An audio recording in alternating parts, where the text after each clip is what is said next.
সংসদে রং হামলার 4 দিনের মাথায় মুখ খুললেন প্রধানমন্ত্রী নরেন্দ্র মোদী। অবশেষে গোটা ঘটনার গভীর উদ্বেগ প্রকাশ করলেন তিনি। ঘটনার পিছনে কারা রয়েছে, কি তাদের উদ্দেশ্য তা নিয়ে খতিয়ে দেখার নির্দেশ প্রধানমন্ত্রীর। হামলার ঘটনায় বিরোধীদের রাজনীতি থেকে বিরতি থাকার আর্জি মোদীর। 13 ডিসেম্বর লোকসভার কক্ষে রং হামলার পর থেকে এ বিষয়ে চুপ ছিলেন প্রধানমন্ত্রী।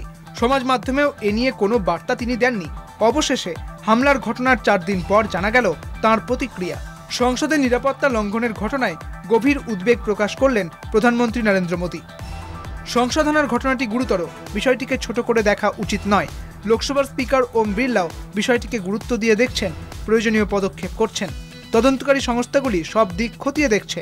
শুধু তদন্ত নয়, কেন এই ধরনের ঘটনা ঘটল, কি পরিকল্পনা ছিল তাও জানা দরকার। সমস্যার সমাধান খোঁজা দরকার। অহেতুক বিতর্কে জড়ানোর প্রয়োজন নেই। তদন্তে কোনো রকম বাধা সৃষ্টি করা উচিত নয়। প্রধানমন্ত্রী নরেন্দ্র মোদী। স্মোক ক্যান হামলায় গোটা দেশে আলোড়ন পড়লেও নীরব ছিলেন মোদী। অধিবেশনে একাধিকবার প্রশ্ন উঠলেও জবাব পাননি বিরোধী দলের সাংসদরা। উপরন্তু 15 জন সাংসদকে সাসপেন্ডও করা হয়। শনিবার কংগ্রেস সাংসদ রাহুল গান্ধীও মোদী সরকারের কোর্টে বল ঠেলে দেয়। রবিবার প্রধানমন্ত্রী শেষমেশ প্রতিক্রিয়া দিলেও তা ঘিরেও শোরগোল পড়েছে রাজনৈতিক মহলে। রাহুল গান্ধীর খোঁচা খেয়েই কি তবে মুখ খুললেন মোদী? নিরাপত্তায় চরম গাফিলতি বলে আবারও কেন্দ্রীয় সরকারকে আক্রমণ বিরোধীদের। তার তো প্রথম দিনই পার্লামেন্টে এসে বলা ছিল যে আমি আছি, তোমরা ঘাবড়িও না।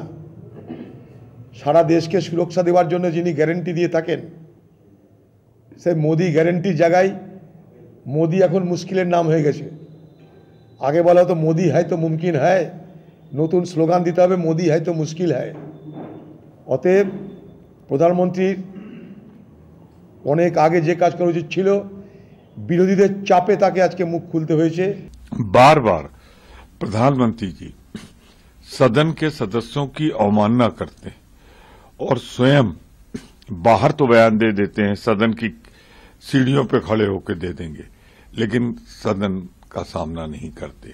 जबकि आर्टिकल 75 भारत के संविधान का मंत्रिपरिषद को सामूहिक रूप से उत्तरदायी बनाता है सदन के प्रति, संसद के प्रति।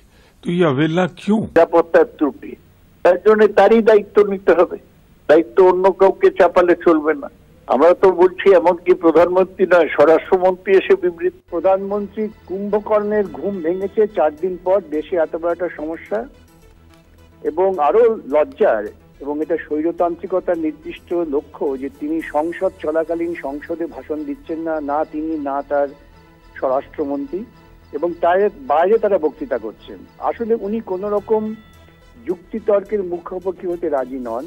সংসদে জঙ্গি হামলার বার্ষিকীতে ঘটা এই নিরাপত্তা গাফিলতি নিয়ে ক্রমাগত মোদী সরকারকেই কাঠগড়ায় তুলেছে বিরোধী দলগুলি। তবে জাতীয় নিরাপত্তার বিষয়টিকে সামনে রেখে রাজনৈতিক দলগুলিকে এই বিষয়ে রাজনীতি করা থেকে বিরত থাকার আহ্বান জানিয়েছেন প্রধানমন্ত্রী।